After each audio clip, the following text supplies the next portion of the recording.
Hello, everybody. Welcome back to another episode of Joe Patrick on football. My name is Joe Patrick. I am the Falcons insider for 92.9 The Game. As we forge on in training camp, we have finished the opening weekend, basically the acclimatization period, or one of them, for Raheem Morris's Falcons team, as they are set to put on the pads when things get a little bit more heated tomorrow. Although I don't know if they will be more heated than they were on Sunday, where apparently nobody told James Pierce Jr. about the Sunday truce. But he apparently was in the middle of a couple skirmishes, maybe potentially started a couple skirmishes. I say that because I wasn't physically there to witness it. It was the one day I will not be at Falcons camp, or wasn't at Falcons camp, due to a pre-existing conflict that I had with that day. And it sounds like it was a pretty interesting one, with James Pierce Jr. kind of getting into it with a few of the offensive linemen. Apparently, it was Matthew Bergeron, Ryan Newsel, and Caleb McGarry were like three of the names that I heard as to who he was kind of getting into it with. Not surprising, at least a couple of those names with, well, I should say the one that's really not surprising is Matthew Bergeron, who he himself has a bit of a mean streak and has definitely seen him in the middle of these from time to time in the past. It's one of those things where I don't know of a single fan that I talk to who is perturbed by by training camp fights. I think pretty much every fan likes to see it, because the guys are nasty. They're getting after it. It's that's the kind of an aggression you want to see from the team, et cetera, et cetera. Can't say I necessarily disagree with any of that, but I will say, if anybody has played even high school football or has gotten into it with teammates on a practice field from time to time, at the time it is actually pretty damn heated. At least I can think of like myself when I was involved in one when I played in high school, and it's like someone grabbed, like what happened with me was like somebody like grabbed my face mask and started turning it, and then like all of a sudden, like you see red, and and you hate that guy, at least for a split second. Hopefully, that hate kind of subsides immediately afterwards. Sometimes it can keep going, but I think the coaches were pretty happy with it, especially Jeff Ulbrich, the defensive coordinator. He even said afterwards he was pleased with how practice was at least able to go on after some of this stuff popped off with James Pierce and the rest of the team. So an interesting day to say the least. However, that's not necessarily what we're here just to talk about today. I'm going to be kind of going into a little bit of my pre-pads projected 53-man roster for this Falcons team as we head into what will really be the meat of camp here coming up starting on Tuesday, if that's when you're listening to this, but it should be out on Monday. Some interesting stuff to dive into there. Some other things to get into, though. Apparently, the offense was the kind of the winner of the day on Sunday. I would say the offense, and Jeff Ulbrich even spoke about this after the practice, that the offense kind of won the first day, and the defense came back on Saturday. It was a very defensive focused day with them creating multiple turnovers. Mike Hughes knocking some balls out. It was good to see kind of a turnover approach, or a defense that was essentially creating turnovers for the Falcons. And then another big transaction, big piece of news. So this kind of started after the practice on Thursday, where Darnell Mooney went for a diving catch, came down hard on his shoulder. And as it turned out, he will now miss a few weeks, is what we're told, with his shoulder injury. Now, the Falcons don't have to really put out any technical injury information. I don't expect them to. All that we know is that Darnell Mooney is dealing with a shoulder, and based upon the quote unquote few weeks language that Falcons spokesperson told me, that would assume that Mooney will be back for the start of the season. But TBD. You never know how these things will evolve. On the back of that, the Falcons signed former Jaguar, Panther, and Charger last year, DJ Chark, kind of on the recommendation, by the way, from Easton Stick, the team's third string quarterback who played with DJ in San Diego, or Los Angeles, I should say, last season. Chark spoke after practice to media for the first time, and he admitted that he was actually like thinking he was going to hang up the cleats, and had played his last snap of NFL football. I believe he's going into his 8th NFL season this year. Maybe he has 8 years going on 9. So was previously a prestigious player, having been, like, I believe it was a 2nd round pick, et cetera, has had 1,000 yards receiving in his career. But, he decided to give it another go, and he's obviously joining this Falcons team for camp. And, I think that because he has a track record in the NFL, I just feel like people are over inflating what he can be for this team. I think that he will ultimately make the roster, as we're going to get into here in a second. But I think he's probably like the last receiver that is going to be on the team. I've got them with 5 receivers again. We'll get into a little bit more of that a little bit later. All that to say is I wouldn't expect him to play a huge role for this team, but I think that he probably does ultimately make the team because he does have some of that experience. Some other notes that I had just from the weekend, because we haven't talked since Friday. Brandon Dorless really kind of establishing himself on the defensive line again after really hardly playing at all last season and not playing at all until kind of the very end, the tail end of the year last year. Really starting to establish himself, getting reps in, with Zach Harrison. I can't. That name was just slipping me. I was thinking James Harrison for a second. Yeah.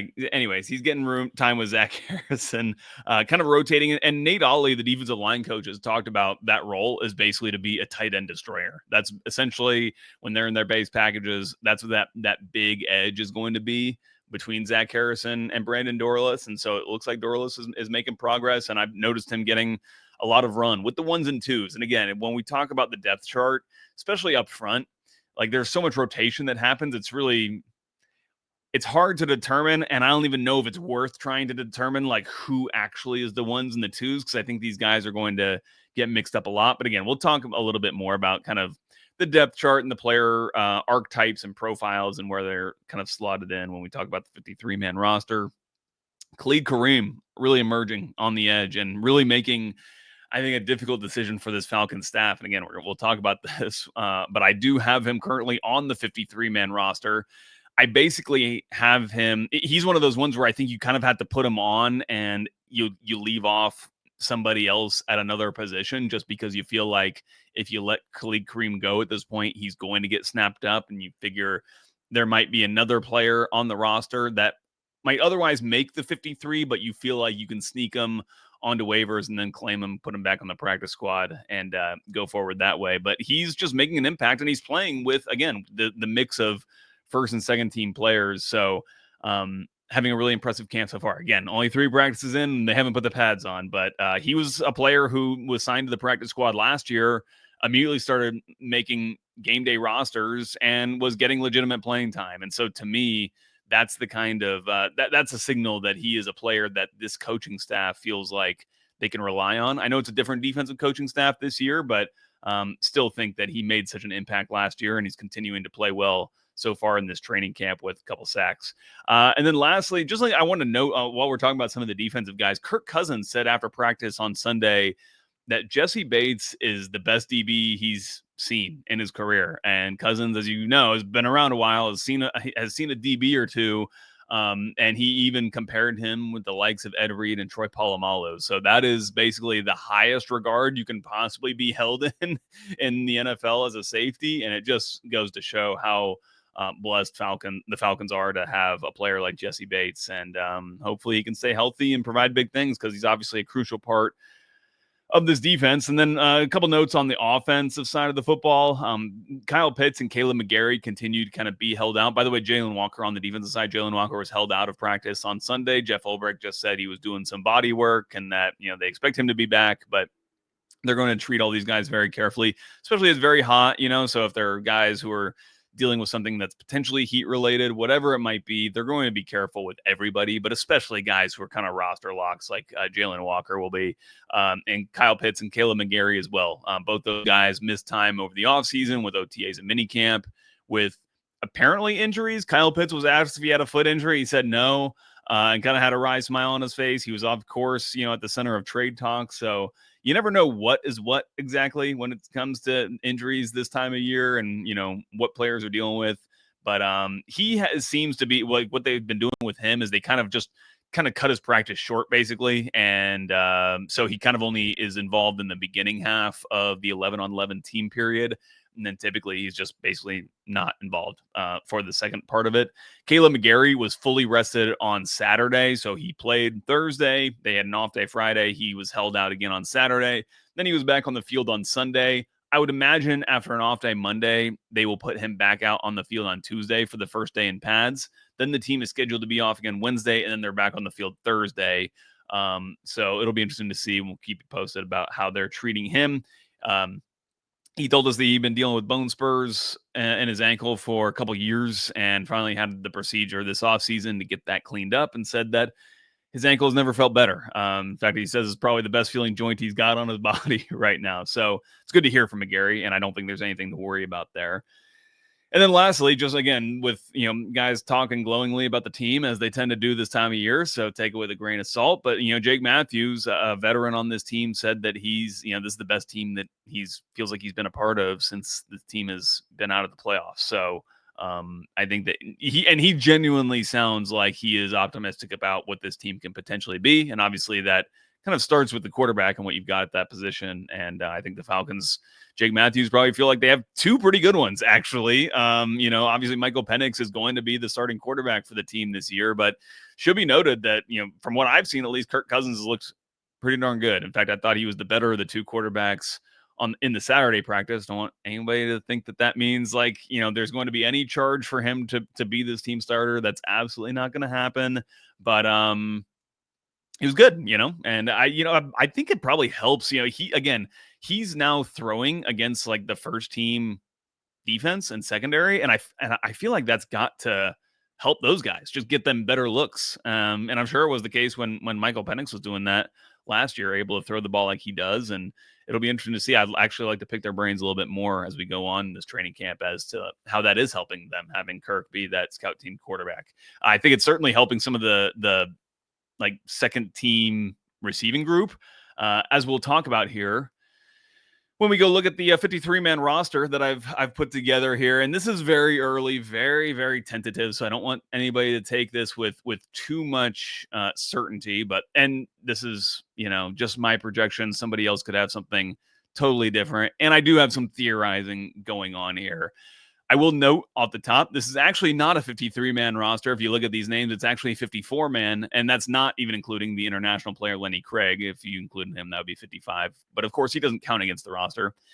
You'll see two bolded names here. I just couldn't decide between Natron Brooks and Joshua Gray which one I think might be cut. My initial feeling is that they would actually keep Joshua Gray because he is an intriguing offensive line prospect. Young offensive line prospects are a little bit more difficult to come by, and you probably might, you might want to lean towards keeping that player so that you can just keep them in-house, keep their development going, and see how that progresses. Where, in my sense, corners, defensive backs are a little bit more plug and play, and a little bit just more available when you look at certain traits, attributes you're looking for. So if I were to cut one of these two guys, it would be Natron Brooks, but I think Brooks provides some nice versatility for this Falcons secondary. But let's start from the top.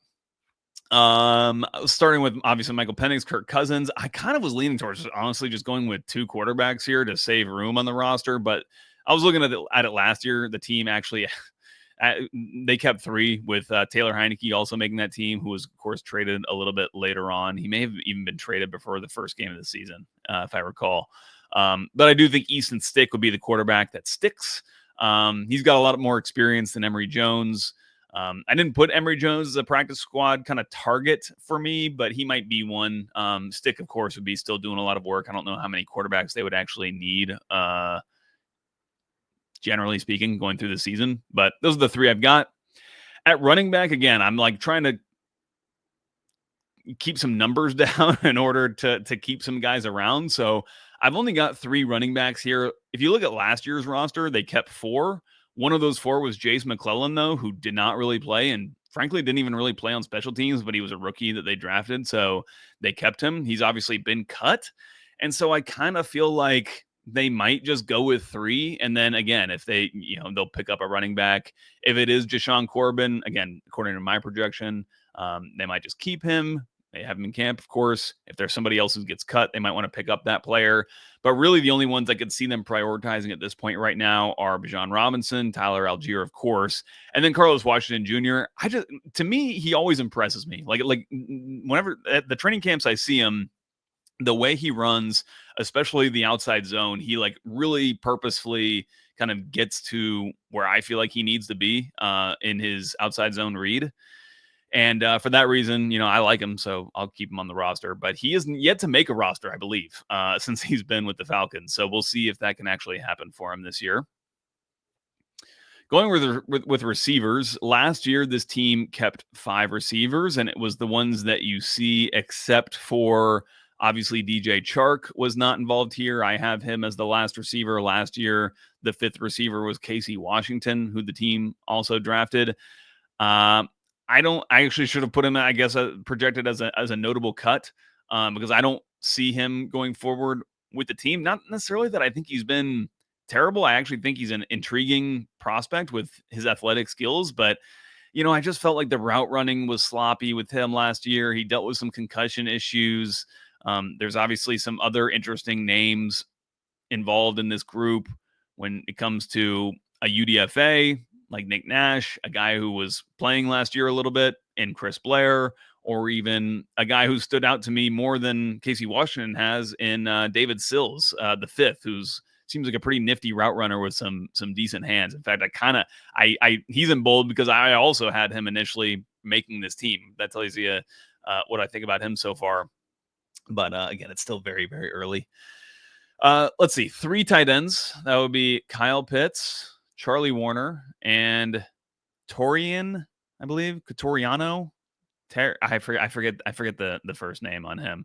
Last year, the team kept 3 in Warner, Pitts, and Dwelly, so I think that they will do something similar here and just go with Cotoriano, who seems to be kind of locked in as the number 3. I do think that Joshua Simon, the rookie from South Carolina, is a player that they would like to continue to develop, but I just don't think that his game is as developed enough at this point for him to actually make the roster, but I'm sure they would like to get a player like him back. On the offensive line, I've got 10 players. Last year they kept 9. I'm going with 10 just because you've got less of a sure thing, I think, at the center position, obviously, having lost Drew Dahlman and kind of elevating Ryan Newsel, who was a backup on last year's 9 offensive linemen that they kept, up into a starting role. You obviously added Jack Nelson in the draft.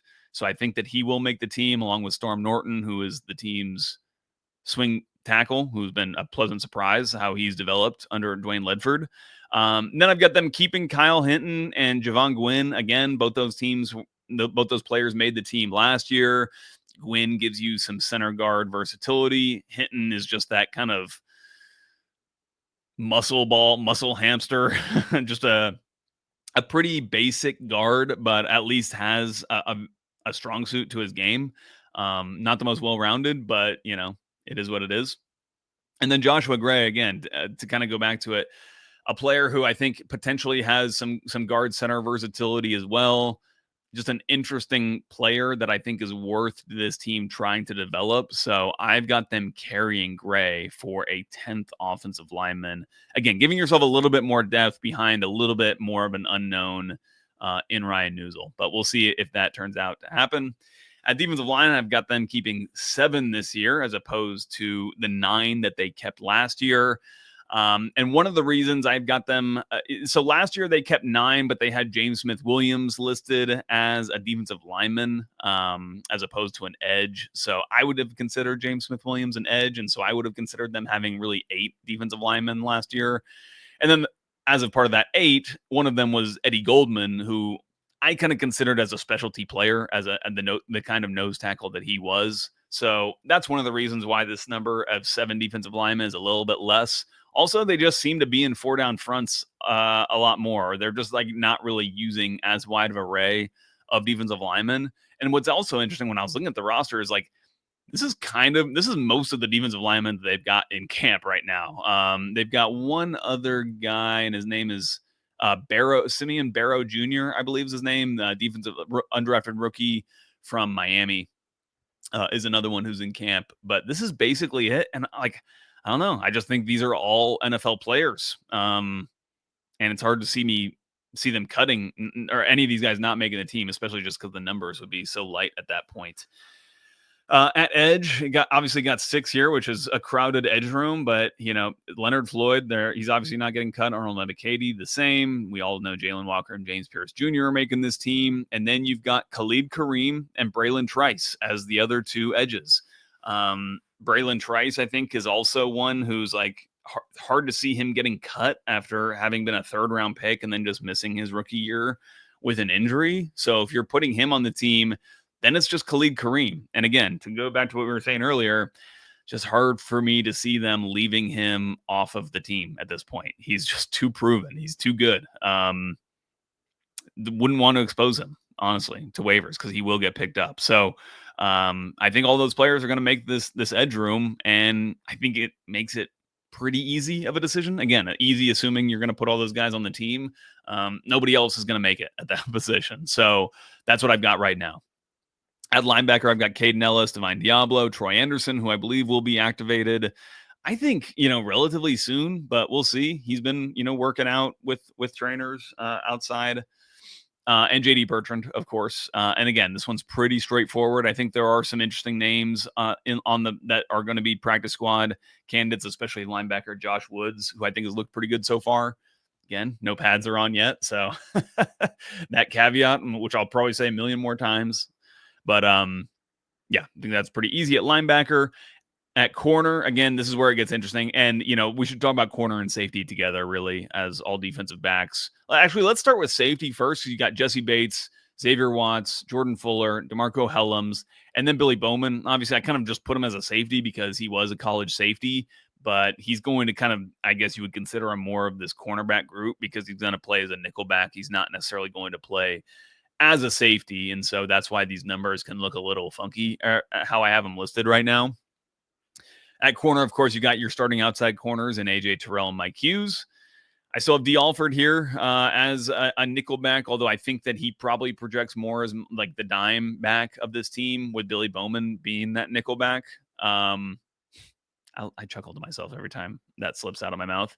Then I've got Lamar Jackson here. I think Lamar Jackson has looked really good. He's like kind of profiles as like your big physical outside corner. So good depth there for AJ Terrell and Mike Hughes.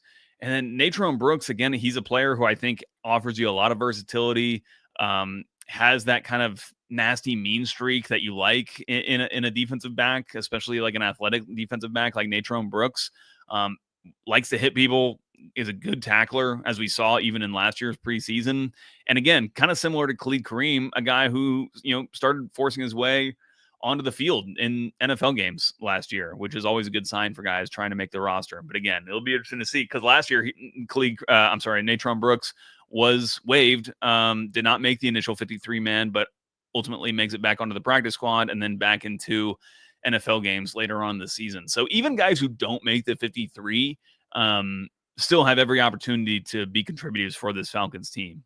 And then just some names that I kind of put as I was kind of going through them and coming up to names that I decided I had to leave off.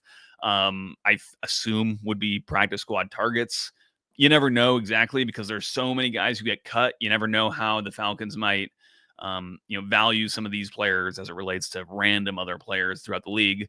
But running back Jashaun Corbin, who they added this offseason, tight end Joshua Simon, UDFA, I believe he was, from South Carolina, Elijah Wilkinson, a guard who has been on this team previously and has been actually a decent starter at the time.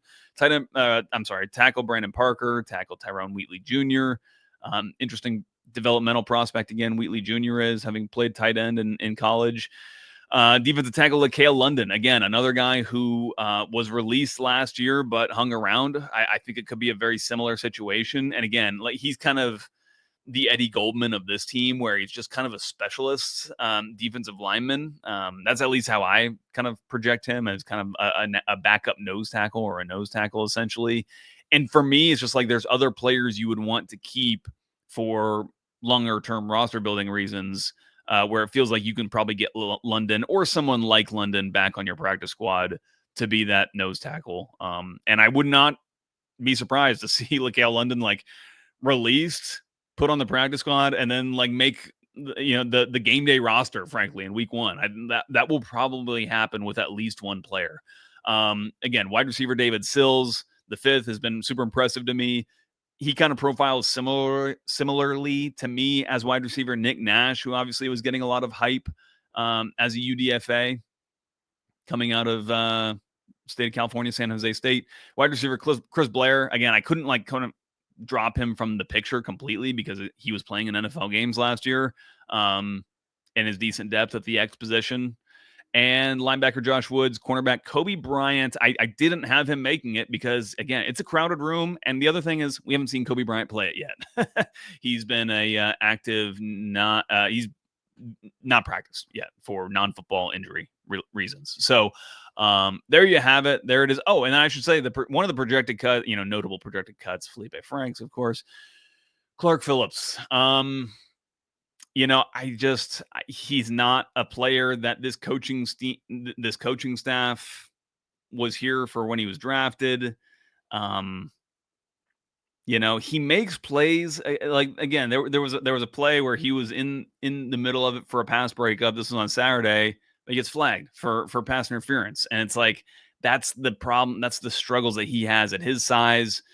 It's tough for him to make plays. You have to be so athletically gifted at his size to be able to make some of these plays that he would be relied upon to make. And I just think that the staff probably sees, a player like Lamar Jackson as being better suited to make some of those plays on the outside. And if that's on the outside, which that pass interference I was describing, that was a play on the outside, he's also probably even less able to play on the inside given his low weight and just lack of experience, basically, even in compared to a guy like Billy Bowman. Like, Billy Bowman has way more experience playing in the box and just like on the inside as a nickel slot corner, basically, than Clark Phillips ever had. Who was basically completely an outside cornerback at the college level and has only kind of started practicing there since he's been a pro on scout team. So I've got them cutting Clark Phillips, but we will see what happens. But that's where we stand right now. I might just do this like every week just to kind of take a pulse, basically. Don't know how much it will change from week to week, but we will see. Hopefully we get some more kind of data points this week when they put on the pads and things get a little bit more heated. We'll see if any more fights start. Hopefully not. I know the coaching staff doesn't love it, but we all like to see it. So anyway, thanks guys for tuning in. You can catch us. We'll be back later. We got a great show planned for tomorrow with the one and only Mark Zeno to kind of talk about what he's looking for this season. Follow us on 929 The Game's YouTube channel to catch the video of this show, or you can, if you want to get us on podcasts, obviously Joe Patrick on Football, wherever you get that. Thanks so much for watching or listening, and we'll see you tomorrow.